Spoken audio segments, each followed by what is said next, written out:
ಎಲ್ಲರಿಗೂ ನಮಸ್ಕಾರ. T2 live ಚಾನಲ್ಗೆ ಆತ್ಮೀಯ ಸ್ವಾಗತ. ಸ್ನೇಹಿತರೆ, ಈ ವಿಡಿಯೋನ ಕೊನೆ ತನಕ ನೋಡಿ, ಹಾಗೆ ಹೊಸ ವಿಡಿಯೋದ ಅಪ್ಡೇಟ್ಗಾಗಿ ನನ್ನ ಚಾನಲನ್ನು ಸಬ್ಸ್ಕ್ರೈಬ್ ಮಾಡಿ ನನಗೆ ಸಪೋರ್ಟ್ ಮಾಡಿ.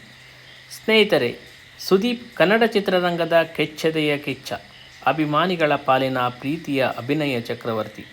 ನಾನು ನ್ಯಾಷನಲ್ ಸ್ಟಾರ್ ಎಂದು ಈಗ ಕಾಲರ್ ಎತ್ತಿಕೊಂಡು ಓಡಾಡುವವರ ನಡುವೆ ಆ ಕಾಲದಲ್ಲಿಯೇ ಕನ್ನಡ, ತೆಲುಗು, ತಮಿಳು, ಮಲಯಾಳಂ, ಹಿಂದಿ ಈ 5 ಭಾಷೆಗಳಲ್ಲಿ ಮಿಂಚಿದವರು ಸುದೀಪ್.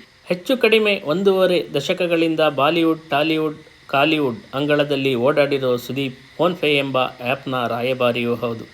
ಆದರೆ ದುರದೃಷ್ಟವಶಾತ್ ಈ ಫೋನ್ಪೇ ಎಂಬ ಸಂಸ್ಥೆಯ ಸಮೀರ್ ನಿಗಮ್ಗೆ ಕನ್ನಡದ ಇತಿಹಾಸವೂ ಗೊತ್ತಿಲ್ಲ. ಭಾರತ ಅಂದರೆ ಒಂದು ದೇಶ, ಹಲವು ಭಾಷೆ ಎಂಬ ಕನಿಷ್ಠ ಜ್ಞಾನವೂ ಇಲ್ಲ. ಹೀಗಾಗಿಯೇ ಮೊನ್ನೆಯೆಲ್ಲ ಕನ್ನಡಿಗರಿಗೆ ಉದ್ಯೋಗ ಮೀಸಲಾತಿಗೆ ವಿರೋಧಿಸಿ ಸಮೀರ್ ನಿಗಮ್ ಏನೇನೋ ಮಾತನಾಡಿದ್ದರು, ಕನ್ನಡಿಗರನ್ನು ಕೆಣಕಿದ್ದರು. ಆದರೆ ಎಲ್ಲ ಸಮಯದಲ್ಲಿಯೂ ಕನ್ನಡಿಗರು ಹೃದಯ ವೈಶಾಲ್ಯತೆಯ ಪ್ರದರ್ಶನವನ್ನು ಮಾಡಲ್ಲ, ಅಲ್ಲಲ್ಲಿಯೇ ಉತ್ತರವನ್ನು ಕೊಡುತ್ತಾರೆ. ಇದಕ್ಕೆ ಸಾಕ್ಷಿ ಎನ್ನುವಂತೆ ಸಮೀರ್ ನಿಗಮ್ ಒಡೆತನದ ಪುಟ್ಗೋಸಿ ಫೋನ್ಪೇ ವಿರುದ್ಧ ಕನ್ನಡಿಗರು ಕೆಂಡಕಾರಿದ್ದರು, ಆಕ್ರೋಶ ವ್ಯಕ್ತಪಡಿಸಿದ್ದರು. ಖುದ್ದು ಈ ಆ್ಯಪ್ನ ರಾಯಭಾರಿಯಾದ ಕಿಚ್ಚ ಸುದೀಪ್ ಕೂಡ ಕನ್ನಡಿಗರಿಗೆ ಮಾಡಿದ ಈ ಅವಮಾನಕ್ಕೆ ಬೇಷರತ್ ಕ್ಷಮೆ ಕೇಳದಿದ್ದರೆ ಸಂಸ್ಥೆಯೊಂದಿಗಿನ ಅಗ್ರಿಮೆಂಟ್ ಕ್ಯಾನ್ಸಲ್ ಮಾಡಿಕೊಂಡು ರಾಯಭಾರತ್ವದಿಂದ ಹೊರಬರುವುದಾಗಿ ಎಚ್ಚರಿಸಿದ್ದರು. ಸ್ನೇಹಿತರೆ, ಕೆಚ್ಚೆದೆಯ ಕಿಚ್ಚ ಸುದೀಪ್ ನೀಡಿದ ಎಚ್ಚರಿಕೆಯ ಬೆನ್ನಲ್ಲೇ ಬಂಡವಾಳಶಾಹಿ ಕಾರ್ಪೊರೇಟ್ ಸಂಸ್ಥೆ ಬಗ್ಗಿದೆ. ಫೋನ್ಪೇ ಸಂಸ್ಥೆ ತಮ್ಮ ತಪ್ಪನ್ನು ಒಪ್ಪಿಕೊಂಡು ಕನ್ನಡಿಗರಲ್ಲಿ ಕ್ಷಮೆಯಾಚಿಸಿದೆ.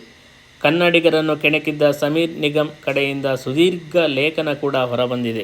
ಆದರೆ ಇದೇ ಸಮಯದಲ್ಲಿ ಇದು ಮನಸ್ಸಿನಿಂದ ಕೋರಿದ ಕ್ಷಮೆಯ ಅಥವಾ ತಿಪ್ಪೆ ಸಾರಿಸುವ ಪ್ರಯತ್ನನ ಅನ್ನುವ ಸಂಶಯ ಕಾಡುತ್ತಿದೆ.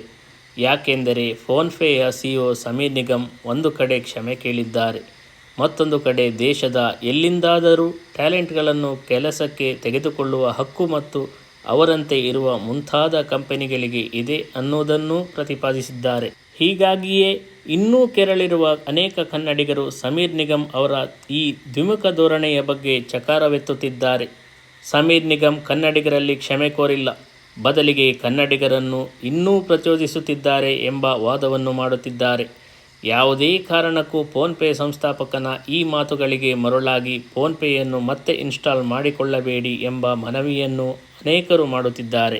ಸ್ನೇಹಿತರೆ, ಒಟ್ಟಾರೆ ಸುದೀಪ್ ಕೆರಳಿ ಕೆಂಡವಾದ ನಂತರವಷ್ಟೇ ಫೋನ್ಪೇಯ ಸಮೀರ್ ನಿಗಮ್ ಕಡೆಯಿಂದ ಕ್ಷಮಾಪಣಾ ಪತ್ರವೊಂದು ಹೊರಬಂದಿದೆ. ಅದರಲ್ಲಿ ಯಾವ ಅನುಮಾನ ಇಲ್ಲ. ಅನುಮಾನ ಇರುವುದು ಸಮೀರ್ ನಿಗಮ್ ಅವರಂಥ ಬಂಡವಾಳಶಾಹಿಗಳ ಮೇಲಷ್ಟೇ.